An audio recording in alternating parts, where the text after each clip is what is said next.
Hello everyone.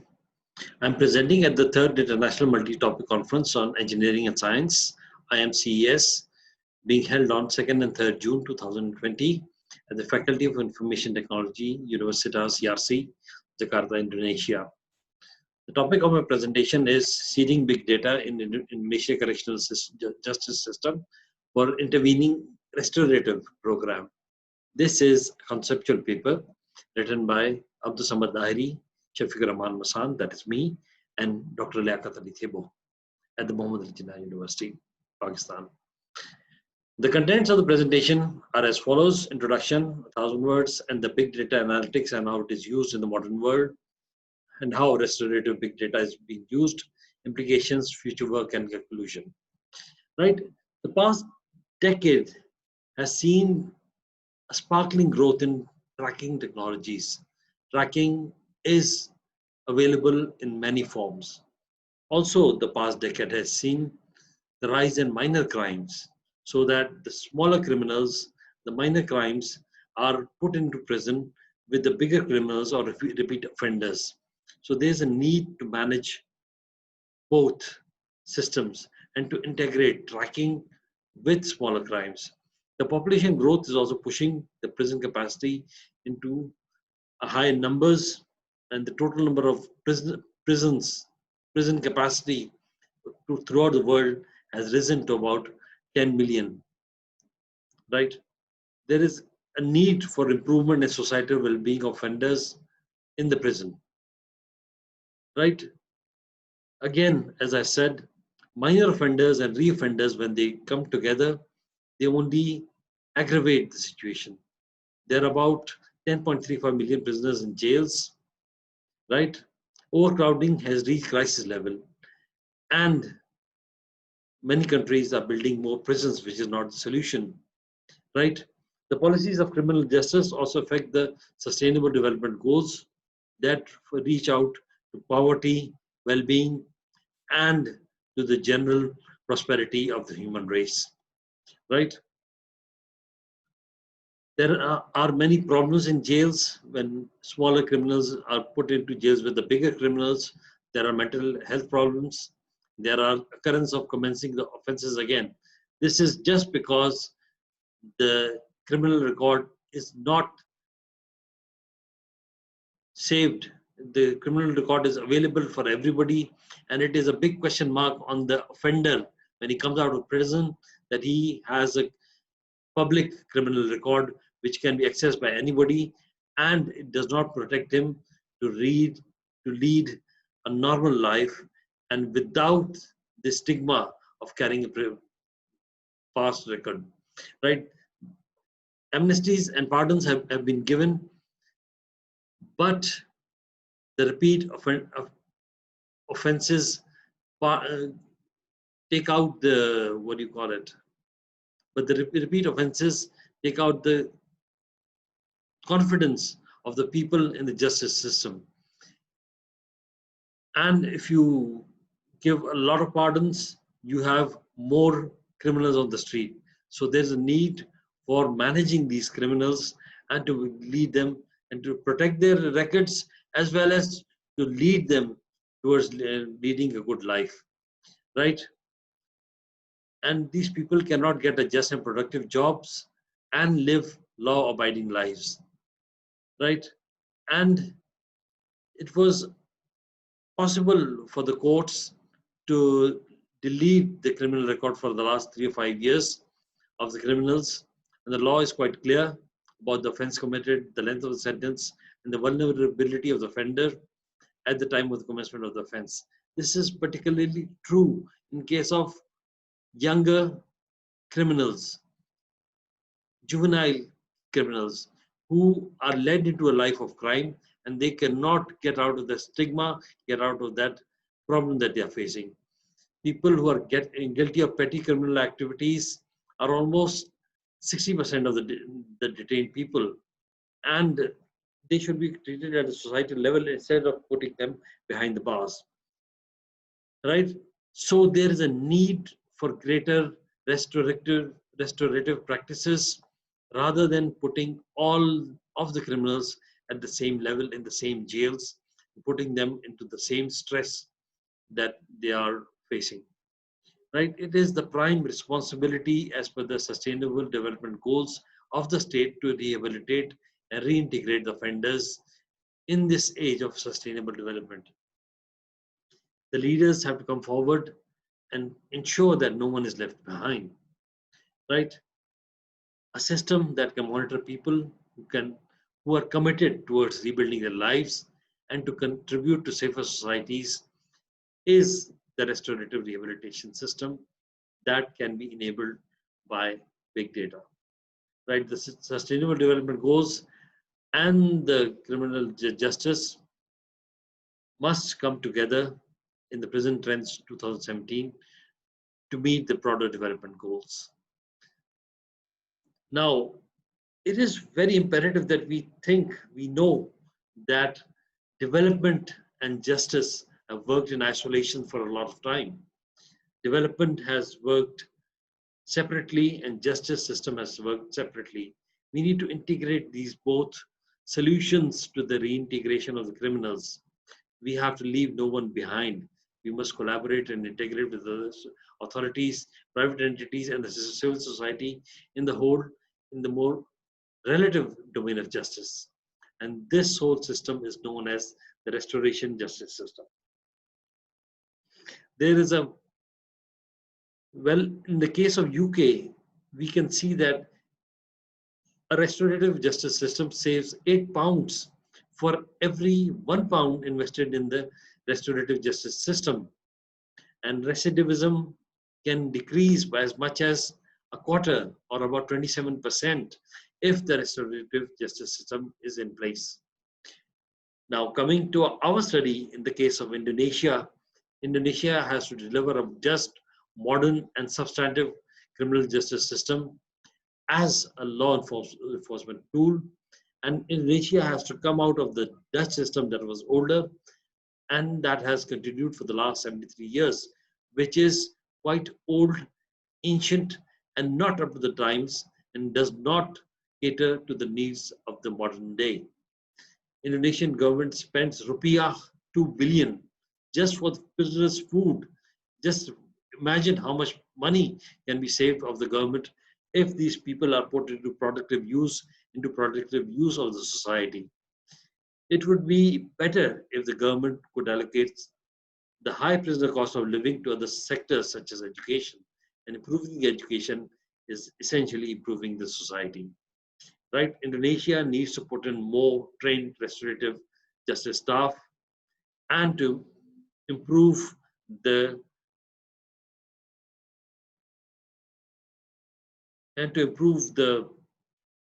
sort of treatment that is being put to the detainees in the prisons in its country. Right? There's a new approach. There is a prison security system, IMCES'2020, that involves data creation of prisoners by capturing demography of the individual, stores the data with unique recognition identifications, and applies analytics for relevant information, and manages the information of the individual and his case profiles, and monitors the visitors, and manages medical facilities, and provides reporting pertaining to individual prisoners. And confidentiality and security of the system is ensured. Prison management system, PRISMS, it has been used in the Indian prison system to address the prevalent lack of law, compromised constitutional rights of prisoners, and inefficient administration of prisons. Right? So there is a need for integrating newer tools as well as technology within the prison and to the offenders so that a large amount of data can be processed and these prisoners can be monitored in the terms of big data analytics. Right? 1,000 words, what I want to say that in the first picture, the far left, we can see that there are many prisoners in the jail and there's a crossbar and people are inside the jail and the people are increasing and the people also have mental health issues, major depression, and they become repeat offenders and they can often resort to self-harm and can cause harm to other. And in this picture at the right, there's a big fat prisoner who has murdered 12 people. He's sitting aside a person who has just not bought health insurance, and both are in the same jail and are being given the same treatment. In the bottom left, we can see people are getting out of jail and facing the unemployment criterion or the problem of unemployment, right? In the Czech Republic, 2,000 offenders out of 6,500 repeated the crimes. They went back because they could not find employment or a just and sustainable way of life. Again, in the US prison system at the bottom left, people are going in and out of jails and cannot find any other way out of their present dilemma. Right? Indonesian criminal justice system is inefficient. It has not been modified for the last 73 years. And restorative justice system needs more trained staff. You can see the plight of the prisoners in the jails. You can see how many people are in the jails. And as a rule, in the United Kingdom, people can save about £8 for every pound invested in the restorative justice system and reduce recidivism by a quarter. Right? People can come into the jails, get rehabilitated, and then get out and lead a better life.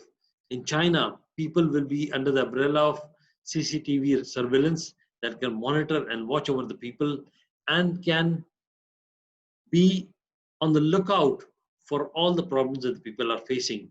So the prison security system, PRISMs, can ensure what are the chances of the client to succeed in litigation, what is the probability that a potential parolee will pose a danger to the community, and what are the police resources and where are they effectively deployed. Through the right data sets and the right analytic techniques, we can improve our response to the traditionally most difficult questions and deploy our resources in the best possible way to address the problem of lawlessness. Right, now big data.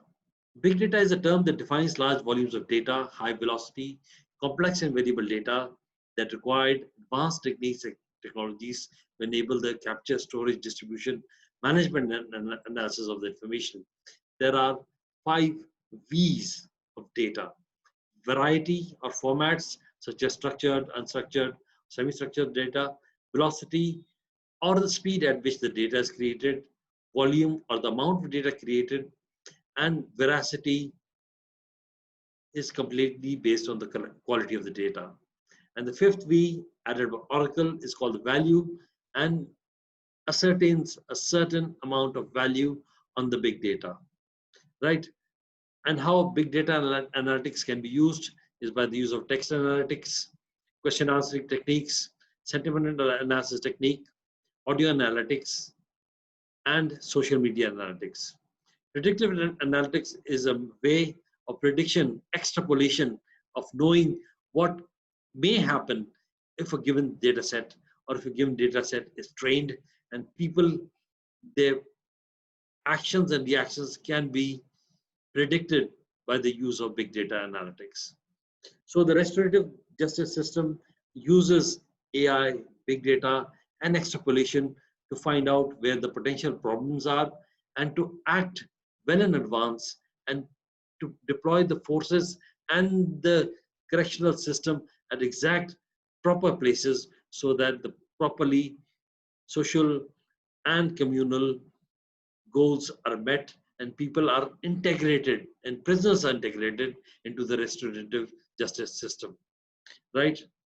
So using big data in the restorative justice system by protecting the prisoner's identity and holding the records from the normal police proceedings until a reoffense occurs. And if a reoffense occurs, then to work on a restorative justice system such as PEPANAS and RKUH, so that the offender as well as the person who's affected both come down together and they talk and they can restoratively rehabilitate the offender so that he is held accountable for his actions and he is integrated well into the society.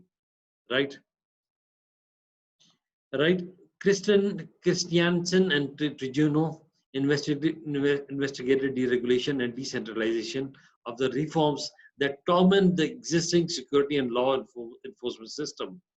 So there is a lack of transparency and accountability in security affairs. There needs to be improved, not increased, improved monitoring, security, policing, and law enforcement. And there is a lot of possibility and opportunities in this era.